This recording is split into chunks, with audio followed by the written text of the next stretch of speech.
Hello, good morning, good afternoon, good evening, matibay student. Napaka-hyper naman yan, Siyempre. Matintin. Welcome to Matibay Class STEM 002 Basic Calculus. Wow. Okay? Mas At hyper. time check? Time check. Anong oras na? Oh, 10:23 p.m. Pero para sa ating mga minamahal na estudyante, walang Lover. problema yan. Yes, Okay? yes. We're now down to our Module 13. And Module 13 is all about Applying the differentiation rules and computing the derivatives of trigonometric functions. Okay, May pagalaw. may ano tayo dyan, may mga technique tayo dyan. Of Naalala mo? course. Alam May nga mga naman, technique Ma'am tayo Tintin. dyan. Hindi natin pahihirapan ng mga bata. Yeah. And for this topic, Module 13, we have our objectives.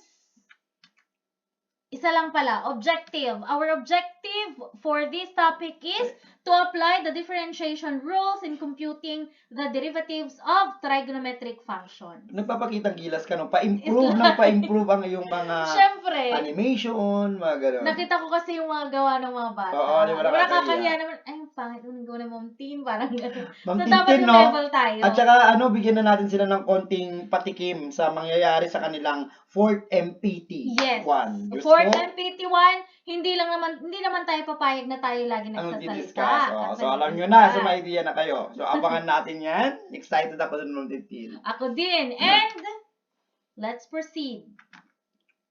Oh, we have Yan. derivatives of trigonometric function, the summary formulas. Okay? We have sine, of course, the 6 trigonometric, sine, cosine, tangent, cosecant, secant, and cotangent. Okay? When we say the derivative of sine u, that is equal to cosine u times du. Derivative of u. Yes. Okay? When we say cosine u, we have negative sine u times derivative of u. Okay, so alam natin yan ha. When we talk on tan u, the derivative is equal to secant squared u times the derivative of u. When we say cosecant u is equal to negative cosecant u times cotangent u times derivative of u. Okay? When we talk on secant u, the derivative is equal to secant u tangent u times du. And when we say cotangent u, we have negative cosecant squared u times derivative of u. Di ba yung u, yung, yung sinasabi mo pag February 14 sa minamahal mo? Ano yun? I love you yun pala. I love you. Layo. And all of this is because of you. Burahin natin yun. Huwag natin isali. Hindi, sali mo. Para pang pahaba ng oras. Ay, ganun. Kasi sa tanang video discussion namin, ito na yung pinakamahaba. Oo, di ba? And because of that, mga anak ko, for you to be able to understand this topic very much, okay. Let's proceed with our examples. Our first example is y is equal to 3x. Okay, in this particular example, we need to identify our u and we need to identify our du. derivative of u. Since nasa sine tayo or nasa 6 trigonometric function natin, ang ating u ay laging kasama ng 6 trigonometric function. Isn't it, ma'am? Yeah. At ang kasama niya ay 3x. 3x. What is the derivative of 3x? It's 3. Ang hirap. Oh.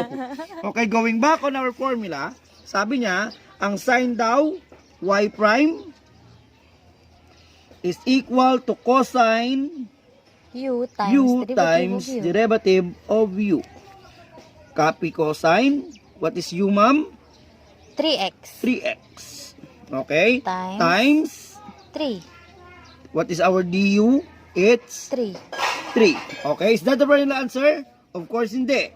I-arrange natin or simplify 3 cosine 3x. Sir Jason, ba't hindi pwedeng multiply si 3 at 3x? Kasama po kasi ni cosine si 3x. Kaya hindi siya pwede pag-multiplyin. Okay?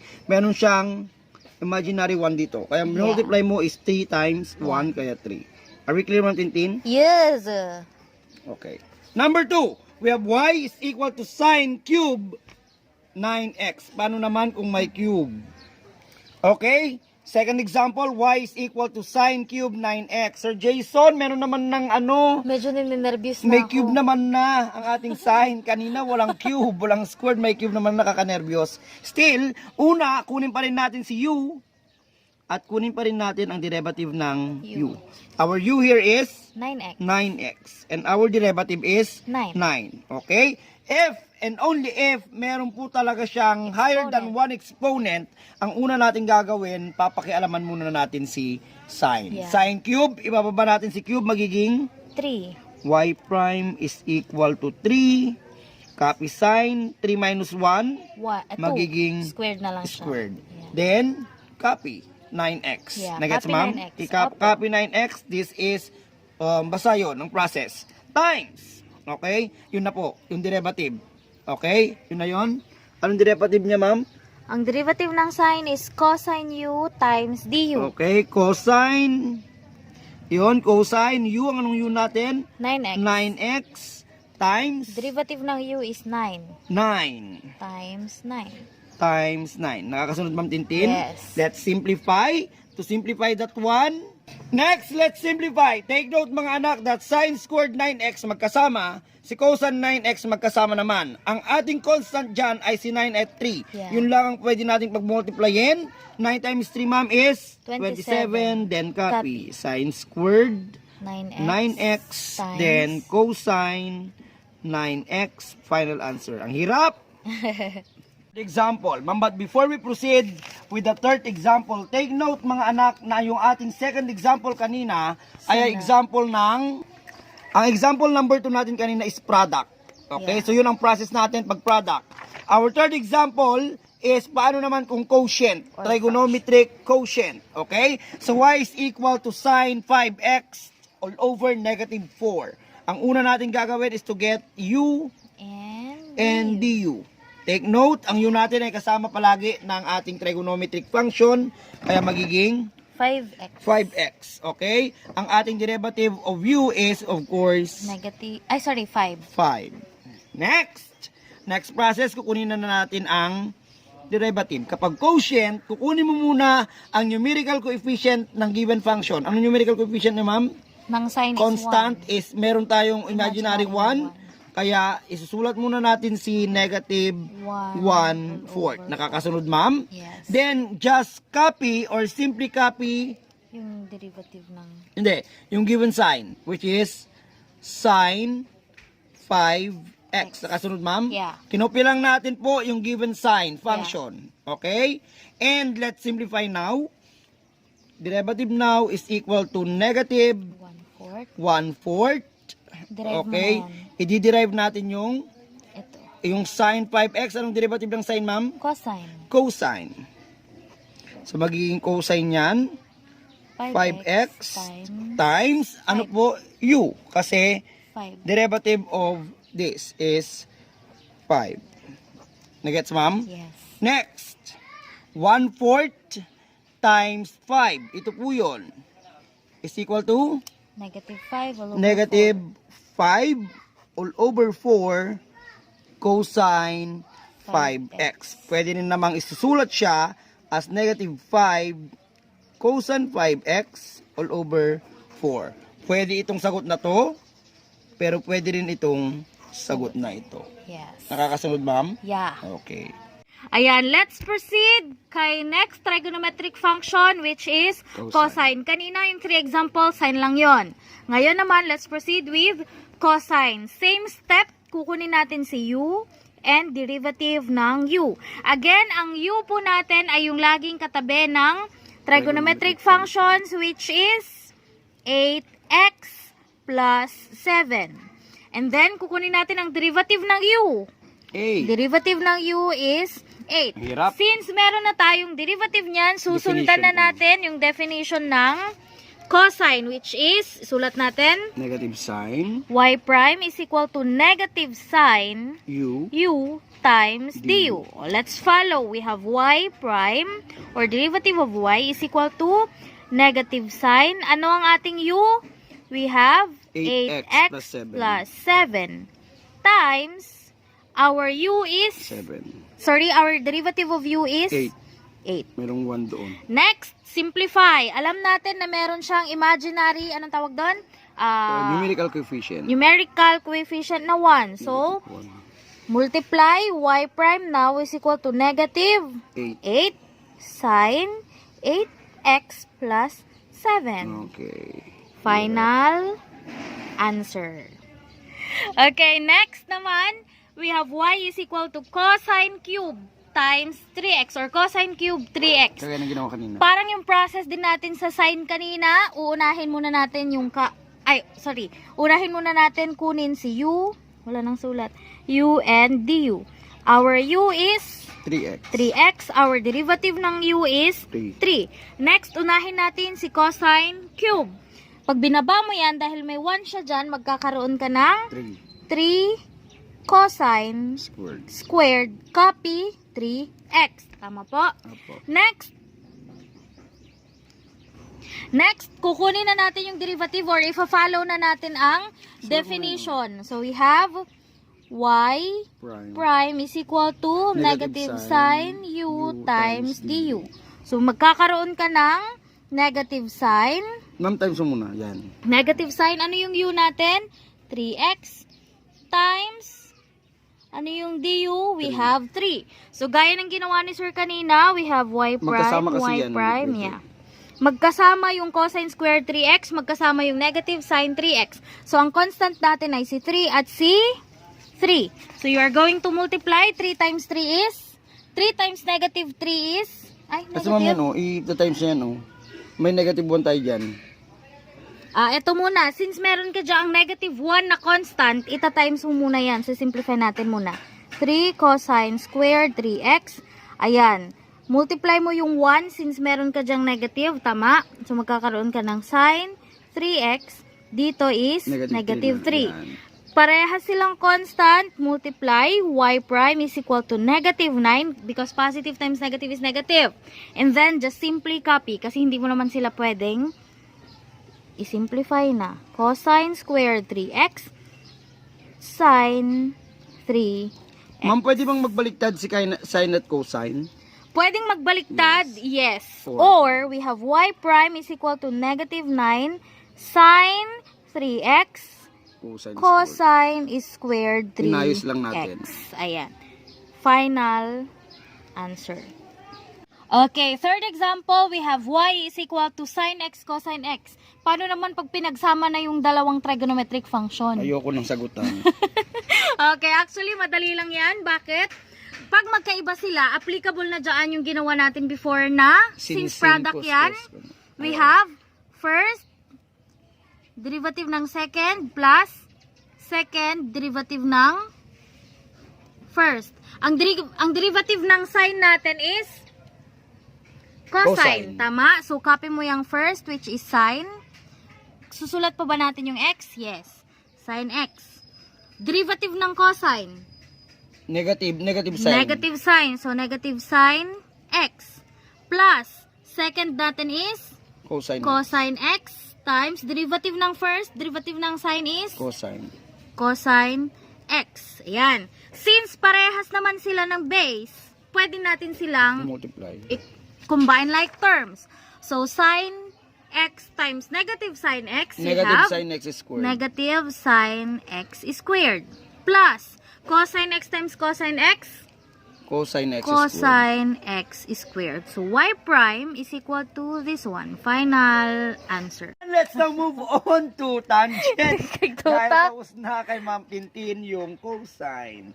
What if y is equal to 5x? Same process. Let's get our u and the u. Our u is 5x. The derivative of our u is 5. Ang hirap. Sabi naman sa dyan, okay. Sir Sardong yun, pare-parehas mat lang. Definition, by definition, tangent, or the derivative of tangent is what? Secant squared.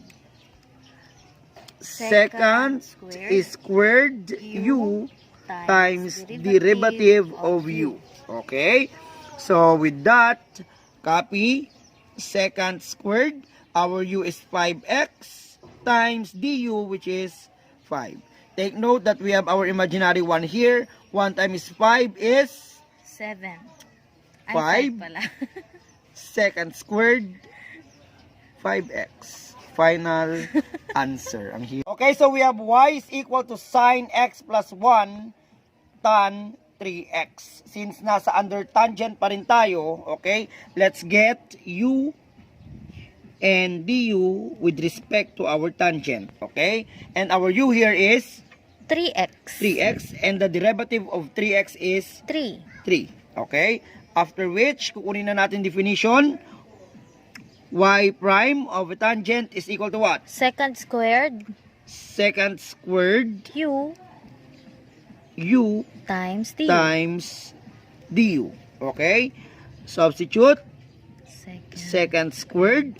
Our u is 3x, di ba ma'am? Yep. Times du 3 times 3. Yan. Okay? Pupunta natin si 3 doon. So, magiging 3 secant squared 3x. Yes. Okay? Next is to apply our FDS plus SDF. Okay?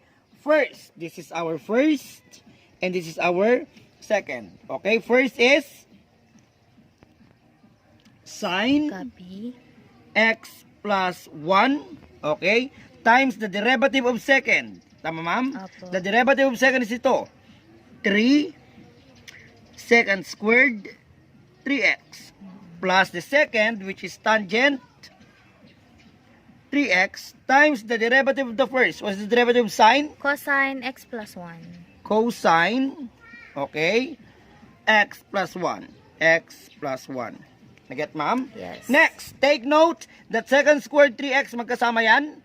Magkasama rin naman si sine x plus 1. Isn't it, ma'am? Yes. So, merong 1 yan. 1 times 3 is equal to 3. 3. Then, copy na lahat. Yes. Sine X plus 1 x plus 1 times secant squared 3x plus Copy. tan 3x cosine x plus 1. Final answer. Okay. Okay, number 3 example is y is equal to cosine x times tangent x. Okay? So, gawin muna natin yung unang process. Kapag ganitong example, this is equal to cosine. Alam naman ng cosine is still cosine x. Okay? This is multiplication. Tangent x, ma'am. Alam natin ang tangent x is equal to? Secant. Tangent is equal to sine. Sine all over cosine. X all over Cosine. cosine x. Naalala mo yan, ma'am, yung xy noon? Yeah. Okay? Let's multiply. Cosine x times sine x will become cosine x times sine x, right? All over cosine x. Cancel na yan. Ang natira po sa atin is sine x. Is this the final answer? Hindi. Kasi ang kukunin natin is derivative tayo. Yeah. Okay, the derivative of this, of sine x is equal to? Cosine. Cosine x. Final Answer. Okay, let's proceed with the next trigonometric functions, yung cosecant, secant, and cotangent. Unahin natin si secant, parang hindi ko ata alam yan isolve. Ang hirap niyan. Okay, first, kunin natin of course si u and si derivative ng u. Again, yung laging katabi ng trigonometric function. Nag-iisa lang naman siya. Siya ay si 10x. Ang derivative ng 10x ay? 22. Ay, 10 pala. 10. Okay, next, let's go on with the definition. Ma'am, ang ating magiging bala dito sa topic na to, dapat memorize nila natin. Yeah. Sa exam, ma'am, ipapa-open notes mo ba yan? Kahit sabihin ko namang no, i-open pa rin nila kasi hindi natin nakikita. Sa bagay. Ayan, so we have definition y prime is equal to, second tayo, secant u, tan u times derivative of u. So, let's follow. We have y prime is equal to, just copy secant. Ano yung u natin? 10. 10x times tan u. Ang u natin ay 10x times du is 10. Meron ka ditong 1. Multiply. So, y prime is equal to 10 secant 10x 10 10x. Final answer. Ang hirap naman, ma'am. Okay, second example, y is equal to cosecant quantity 7x cubed plus 9x squared. So, kunin natin yung derivative nito. So, we have u, derivative of u. Ang u natin ay si 7x cubed plus 9x squared. Derivative ng 7x cubed? 21x squared. 21x squared plus 18x. 18x. Next definition, we have y prime is equal to negative cosecant u cotangent u times derivative du. of u. Yan. So we have copy y prime is equal to negative. Unahin natin siya.